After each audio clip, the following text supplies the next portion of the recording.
It's Dave Johan once again for the Boxing Voice. Pleased to be joined by Inder Singh Bassi. How are you, Inder? I'm all good, thank you. How you doing?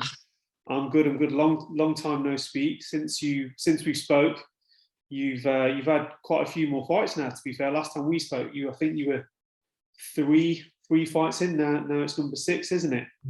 7. 7. Yeah, 7. Yeah. So I boxed Chris Adaway in lockdown.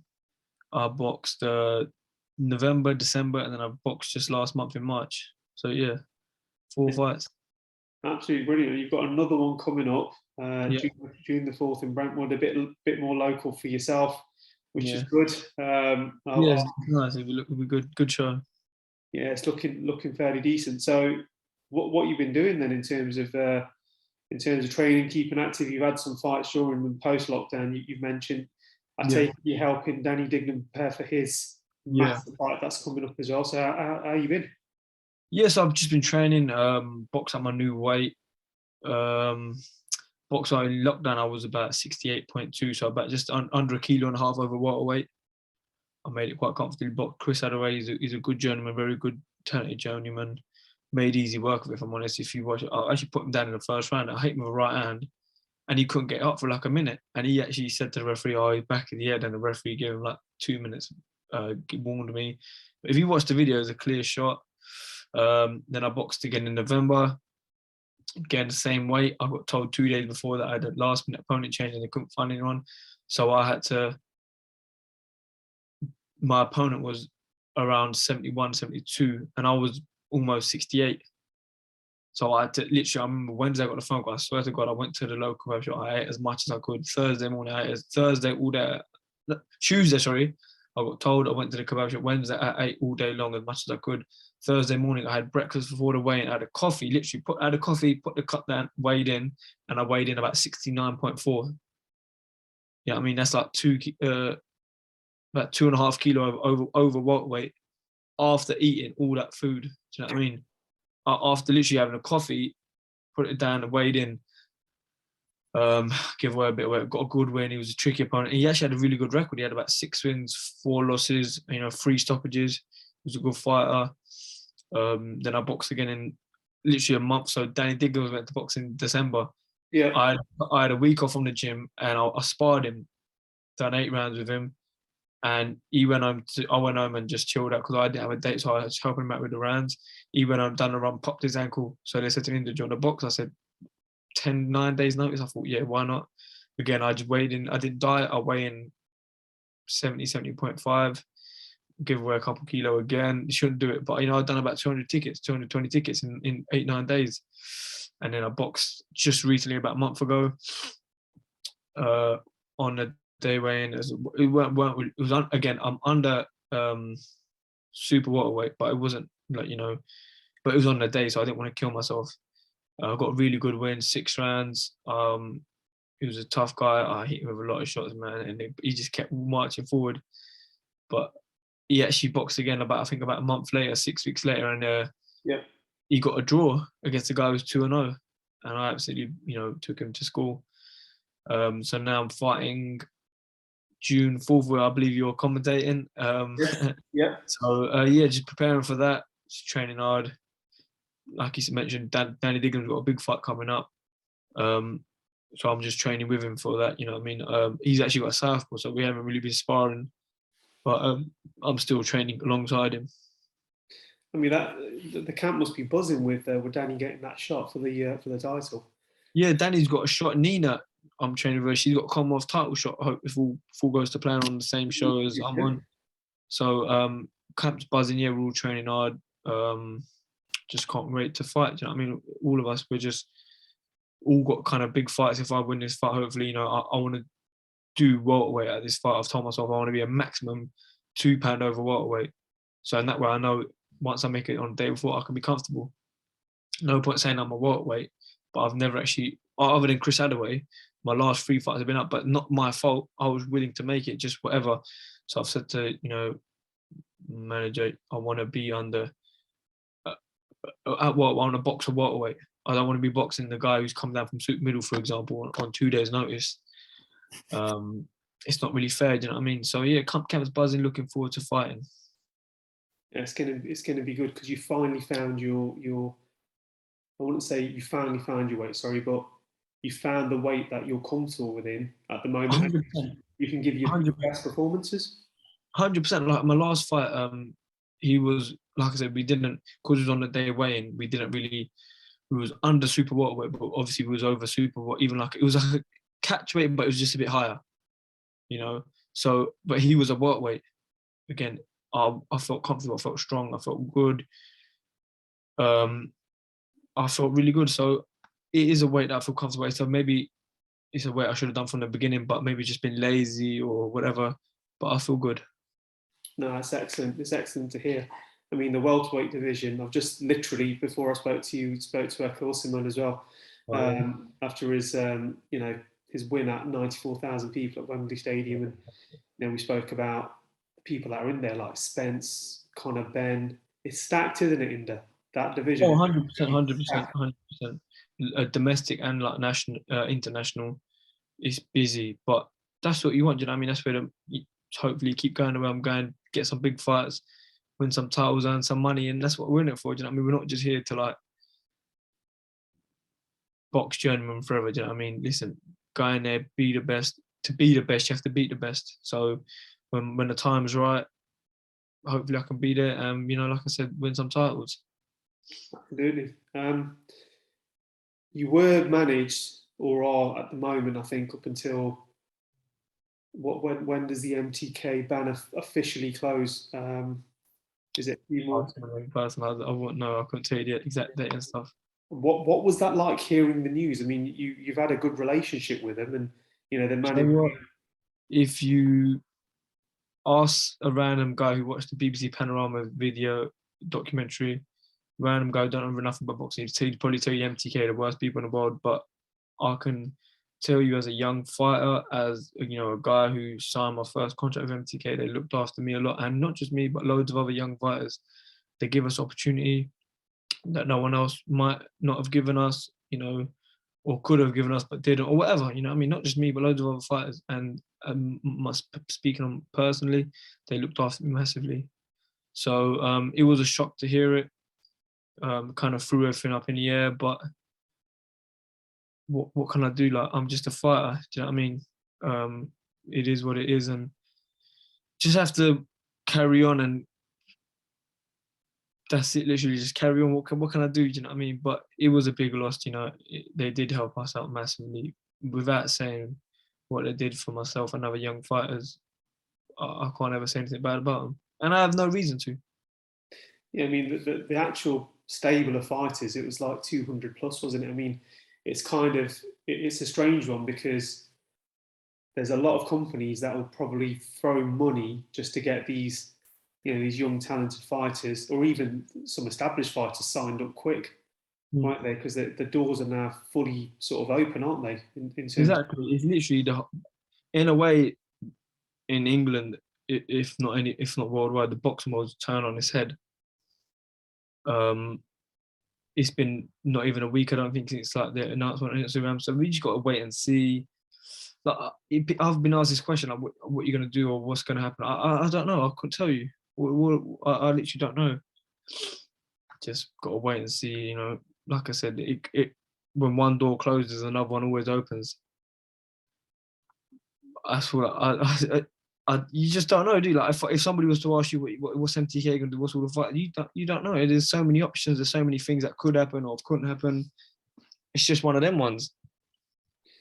Um, so let's talk about the card then on in June, Brentwood. How did you get added to the card? Um, in terms of because I've been loads of fighters have made their debut in Brentwood. It's a good stadium. It's an established arena as well.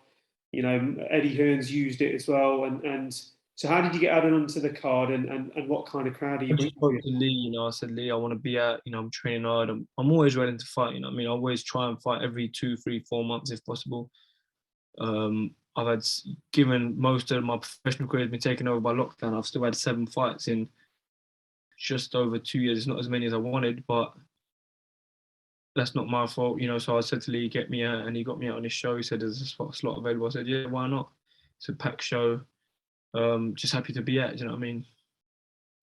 Yeah, it's going to be good. I mean, hopefully you can bring a massive crowd with you as Yeah, well. definitely will do. Wanted to ask you about. Did you see Dylan Shima win Ultimate Oh Boxing? yeah, yeah, he smashed it, man. It was nice to see another Punjabi fighter. You mean there's like probably three active Punjabi fighters in the country, and to see one win the Boxer series, it was nice. It was really good. Yeah, I mean he definitely sort of wore the wore the flag. Should we just say as well? Got Literally, yeah, literally wore the flag. Yeah, it was nice. He done really well. He had a little dance up at the end. Showed a lot of heart, a lot of chin, a lot of fight in him. Do you know what I mean? It was nice to see another Punjabi guy doing well. yeah, and your number two. I think Tal is going to be making his debut soon. I believe, isn't he? Tal Singh. I, Um, I, I don't really know him that well. yeah, so I think he'll be doing something. But going on to onto your career as well in the welterweights, did you have a look at Conor Benn's last performance? I know he's ranked a lot higher, but what did you think of Oh, his? powerful, man. He seems to be getting better and better in every fight. I mean, it's just a prime example of like how right fights, right time, and he's training hard. Um he looks explosive, he looks dangerous, he looks strong. Um, but again, it just shows, practice makes perfect. From what he's come from, he's come on leaps and bounds unbelievably. Um, but I think that's down to, obviously down to number one, him. He's training hard. He's got a good team around him. But the right fights, picking the right fights at the right time, that's a key sort of that's a key part in boxing.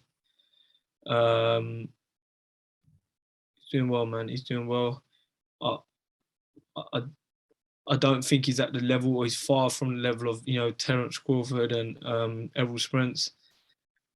I think they're just levels above, and I think he knows it too. But it's a fight you wouldn't mind seeing, a big British name versus probably the biggest welterweight name in the country, in the world at the moment. Errol Spence or Terence Crawford, either one. But I don't think he's on their level. That's just my opinion, and I feel like if they do fight, it's gonna be one way, but that's no problem. It's still a fight we would see because of the sort of the hype and the build up around it. I mean, Amir Khan and Kell Brook threw down a few months ago now as well. Do you think? I mean, Amir's verging on retirement. He hasn't made it official yet, and so on and so forth. But with Kell Brook, do you think he's still relevant in the welterweight division or in boxing in general? Or do you think now's the Definitely, time? like, he doesn't beat the top two. He might not be Conor Ben, I'm not sure, but he still beats most 95% of other welterweights in the world. He does beat him. Whether he makes welterweight, I don't know. But if you were to consider him a welterweight, he does beat 90% of welterweights in the world. Um, it's just how it is. He's experienced. He's strong. He's been there, done it in a way. So he might not beat, like I said. He won't beat Terence. Well, he lost to Crawford, didn't he? I don't think he beats Errol Spence. Conor Ben, that'd be a good fight. I don't know if he wins or who loses, but he beats most welterweights in the world. I mean, you being down south as well, sparring. You like to in the gym that you're in with Danny Darko, Dignam. You got Mm. Neither Hughes in camp as well. Have you ventured out to now that you come through making this weight as well? Have you ventured out to other gyms like your Ben Davidson's? Yeah, we normally go to Al Smith's gym, iBox. I was by CJ. I don't even know how to say his name. I don't think everyone just calls him CJ Black Thunder. Jeevan Ajago. I spar him quite a lot. I spar Jordan Reynolds quite a bit. Pierce O'Leary, I've done a few rounds with. We're always at sparring. Before I was sparring Ted Cheeseman and Felix Cash. Yeah, we're always at sparring. Always getting around him wherever possible. They're all top elite level fighters. You know what I mean? They're not bums at all. They're all good fighters. They're all in their own weight categories, obviously, but they're all good fighters. Always training hard, yeah, always sparring. Um, Back sparring soon. Do you know what I mean? Ready for June 4th. Just ready to rock and roll. Do you know what I mean? Just want to get out and hopefully start pushing for titles end of this year. Well, that'd be excellent. I mean, this year with the way things are going in terms of Pro Bellum and Wasserman being on Channel 5, the Sky Sports, anything can happen now, can't it, with TV deals and Yeah, stuff. there's a lot of opportunity. Opportunities everywhere. Like I said, if I fight for title this year, I'll bring a big crowd and it'll be a good fight regardless of who it is and where it is. And that's what people want to see. So there's endless opportunities. Like I said, MTK, one door closes, another one always opens. So we've got to wait and see what happens, see what's going on, see what's cracking, and ready for whatever comes. You know what I mean? You're going to be watching Shakur Stevenson take on Valdez this week, this Saturday. Do you know what? Them fights are normally like 2 o'clock in the morning, 3 o'clock. I don't stay up to watch them. I cannot. Sorry, I don't have the. I'm normally in bed, so I'm not gonna lie to you. I probably won't. I'll keep myself updated. I'll watch the highlights the next day, but I never ever, unless it's like a rare exception, I never stay up 2, 3, 4 o'clock in the morning to watch those fights. I never do, bro. I'm not gonna lie to you. You say it's going to be 2, 3, but probably going to be on about 5, right? It's probably about 5 by the time it starts. Normally on Sunday morning, I'm waking up about 6:37ish for training. Yeah. I normally do a long run and blah blah blah. So I can't stay. When I come back, I will watch it, but I won't watch it live. No way. Who do you think is going to win that one? I think Shakur Stevenson wins. Yeah, it'll be a good one. Don't ask me why, but I do feel like he just nicks it. Yeah, and just very finally then, Fury has said that he is definitely 100% going to be hanging him up. That's what he said in the press conference on Saturday, which will be I wouldn't say shock, but a surprise, because he's, everyone's saying, and he knows what his body can handle, but everyone's saying there's still a few more fights left for him. Do you think this is the end of the Fury chapter? I hope not. And everybody probably shares the same opinion. They hope not. They hope to see him at least fight Joshua. Even if he doesn't fight anybody else, just one fight against Joshua. I have held this belief that Joshua does not beat Tyson Fury. Tyson Fury beats him all day long. I've said it for years. Before he went off the rails and all that kind of stuff, no one sort of believed it back then. No one really knew Fury. Joshua was knocking people out left, right, and centre. I believe that Tyson Fury batters him. I think most other people would say the same. But it's still a fight I want to see, and it's still a fight that 99% of people want to see. Listen, if Tyson Fury retires, fair play to him. He's been there, done it. He's earned his money. He's earned the title, respect, everything. But that's one fight I want to see, and everybody else wants to see. I hope he doesn't retire, but if he does, listen, good luck to him. I hope he has that one more fight, and I know everybody shares that same opinion. I think the world does, to be fair. Inder, just before we wrap things up, is there anything you want to plug, and where can people follow your journey as well for June 4th? Yeah, definitely. My Instagram, Inder Bassi _. It's my only real thing I'm active on. June 4th is gonna be a busy card. Hopefully 6 or 8 round I'll be doing. Just ready, come down if you want to come down. Give me a shout. Tickets, drop me a DM. But I appreciate the support. Thank you for taking time out and doing an interview, podcast interviews with myself. But yeah, June 4th, you see me rock. You see me back in action. Absolutely wonderful, Inder. All the best, mate, from the Boxing Voice, and I'll catch up with you June the 4th. And you take care, bud. Thank you, mate. For the video, feel free to hit the like, subscribe, and share. As always, if you want to support us to the next level, head over to the patreon.com/ThaBoxingVoice. We have tons of exclusive, from Border Wars, Entitled, betting shows, the list goes on and on and on. But in addition to that, if you guys have questions for fighters, trainers, and promoters, this is where you can submit them. We will run out, get these questions answered, and put it back on the show just for you guys. Appreciate it. Peace.